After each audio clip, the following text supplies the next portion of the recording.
Thank you for staying. Now, resource control, devolution of powers, creation of states and local government areas, electoral reforms, state police, constitutional roles for traditional rulers, and women inclusion were among the major issues that dominated discussions at the ongoing House of Representatives constitutional review in the South-South zone. At the zonal public hearing for the South-South and other geopolitical zones of the country held on Saturday, 19th July 2025. News Central's Austin Azu reports that in the South-South region, stakeholders under Center A, comprising Edo, Delta, and Bayelsa States, gathered at the Chief DSP Alamieyeseigha Banquet Hall, Government House, Yenagoa, the Bayelsa State capital. Meanwhile, stakeholders under Center B, made up of Rivers, Akwa Ibom, and Cross Rivers states, converged in Calabar. Thank you for being here this morning. Leaving all the things you are doing and coming here, it shows your commitment to the goal of our presence here, which is to listen to you on how to amend the Constitution of Nigeria so that we can jointly, collectively, and progressively move this country forward. As a major oil producing state and a vital contributor to national economy, Delta State strongly advocates for a true fiscal federalism. We therefore call for an upward review of the derivation formula to ensure that a greater share of the revenue generated from our land and waters is retained for local development. In particular, for the people of Bayelsa and our sister states of Edo and Delta State, we earnestly call for the ratification of historical injustices related to the inequitable allocation of resources alongside the glaring disparities in the creation and distribution of local government areas.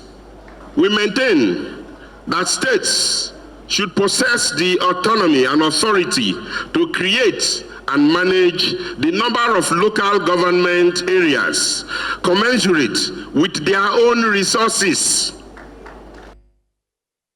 Now joining us to discuss more on this is Ominimini Obiwevbi. He is the spokesman of PANDEF. We also have Adaora Onyechere, a member of reserved seats for Women Advocacy Coalition, and Udochukwu Chukwu, who is a public affairs analyst. Thank you so much, gentlemen and lady, for joining us at this time.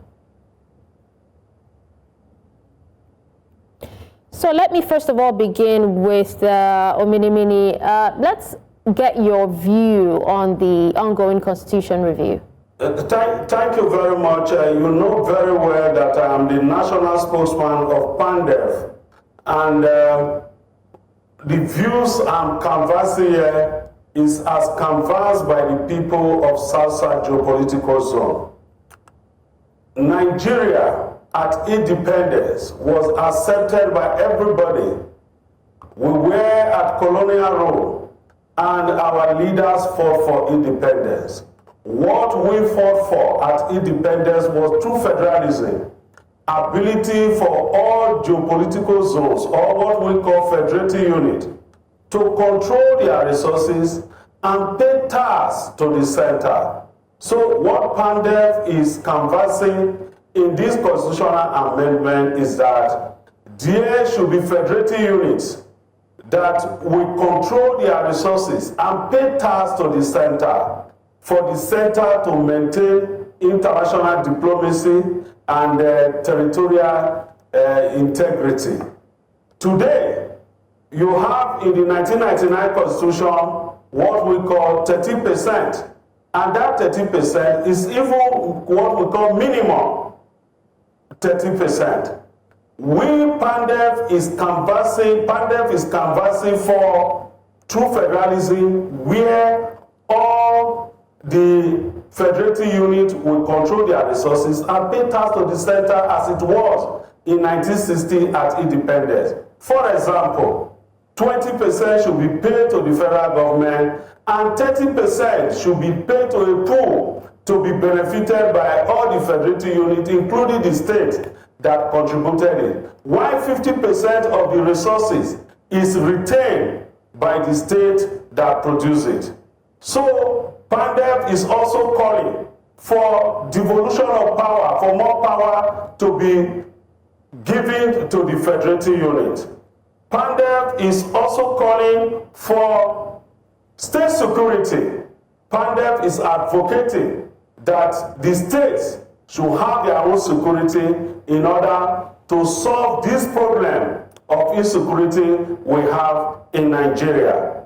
And of course, you all know that we spend too much money to maintain legislature at the center. PANDEF is also calling for unicameral legislature at the center and also at the state.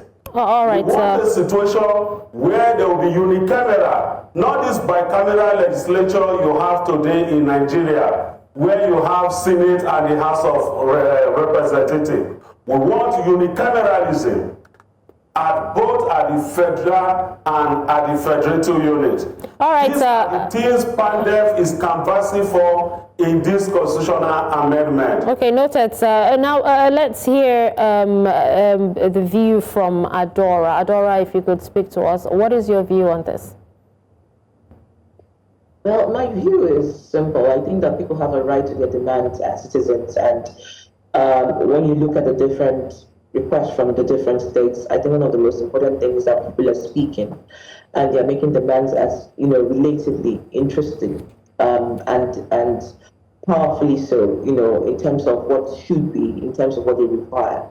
For me, I also feel that, there were calls for state creation. I am still in the Southeast Center B zone, which was Imo State, which sorted the public hearing of both Abia and Imo State, and there was a call for creation of state, and it was one of the loudest calls. But I think one of the priority bills that was presented was the reserved seats for women bill at that conversation, and the demand was quite simple. We were in Imo State where we didn't have any member of the state assembly that was woman. There are no females in the state assembly for Imo State, and there are also no females in the Abia State Assembly. So these two states were here for the public hearing, and the state assemblies made their address, but powerfully so, the echo was the fact that there was no representation of the women's voices in those assemblies. And it spoke to the desire and the priority and the demand of the bill for the HB 1349, which is the reserved seats for women's bill.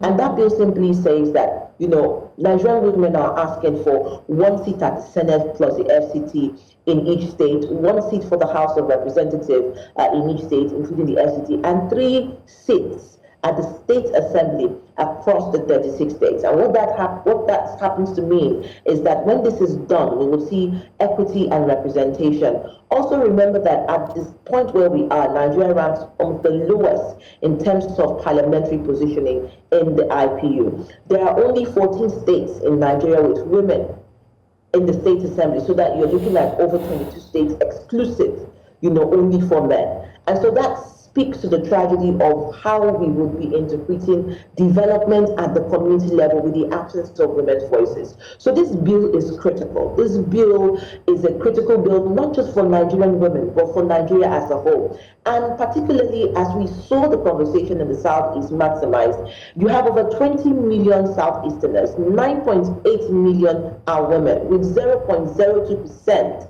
in the parliament. And so that is a tragic case anywhere in the world. And beyond that, we also see it from all the other parts, of Nigeria. So the need for us to really look at these as an emergency bill, proceeds. And I think one of the things I would say is that the 10th Parliament has shown goodwill. They have shown political dexterity to passing this bill from first to second reading, and now we are at the public hearing.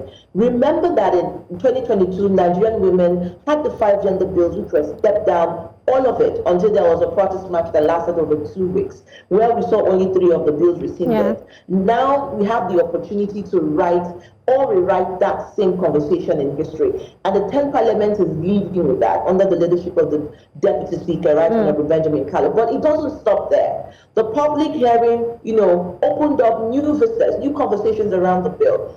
How is the bill going to be maximized? Who are, those going to, frontline these bills in their political parties? Are political parties going to implement it when it comes, even if it's by law? So we need to be able to say to Nigerian women that this time is not just promissory notes, that the National Assembly all right, Adaora, to push this forward. Thank you so much for that. Now, you've heard Mr. Obiwevbi saying PANDEF believes in devolution of power. Adaora speaking on women inclusion. Let's hear from Mr. Chukwu. Mr. Chukwu, what angle do you stand for in this hearing, this public hearing and review process? Thank you for having me. I think for me, what stands out is the varying nature of demands across the centers for this public hearing. But all of them boils down to correcting the political and economic structure of Nigeria. Without this correction, I don't think goodwill, the political goodwill alone can solve our problem. So it's quite interesting that no matter what, the diversity of different centers, it points to one thing, the political and economic structure, which more state creation, more local government creation, as the case may be, resonated very well, loudly across different centers. There is another thing, including the demand for more seats for women, at least at the legislative arm of government across all levels of government. It is very important that we pursue it as a development agenda to make sure that women are adequately represented. And it's just the beginning. It doesn't end there. That we have more women in government is not just what we want. It is just a means to achieve equity. So the least Nigeria can give Nigerian women who have given so much to the development of this country is to make sure that it's equitable distribution of political powers. Another thing we demanded today is the INEC.